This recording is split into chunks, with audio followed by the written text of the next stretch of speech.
सख्त फैसला लेना हो। मैं आप लोगों को साबित करूंगी। तुम दुआ को तलाक दे दो। गजनवी मुझे तलाक नहीं देंगे। दुआ से हमेशा के लिए अपनी जान छुड़ाने के लिए दिन कि मैं सही थी, कि जहर मैंने नहीं बल्कि इन्होंने दिया। जब तक मैं ये साबित ना कर दूं, आप अपने मामला तक रहें। दुआ को तलाक देना या ना देना मेरा मसला है। क्या आपको भी ऐसा ही लगता है कि मेरा यकीन नहीं है क्या मैंने आपके खाने में जहर बनाया? जी तो नादरीन, ड्रामा सीरियल जानिसार में हम लोग देखेंगे कि बाबा साईं गजनवी को कहता है कि अब हमें दुआ के लिए कोई फैसला करना पड़ेगा।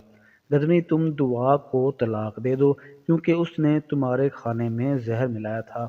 इतने में दुआ भी आ जाती है। वो कहती है कि गजनवी, आप मुझे तलाक नहीं दे सकते जब तक मैं ये साबित ना कर लूँ कि जहर मैंने नहीं बल्कि कशमाला ने दिया था। दूसरी तरफ गजनवी कशमाला से कहता है कि तुम अपने काम से काम रखो, मैं दुआ को तलाक दूं या ना दूं ये मेरा पर्सनल मामला है। दुआ गजनवी को फ़ोन करती है और कहती है कि क्या आप ये समझते हैं कि मैं आपके खाने में जहर मिला सकती हूँ? इस पर गजनवी सोचने लग जाता है।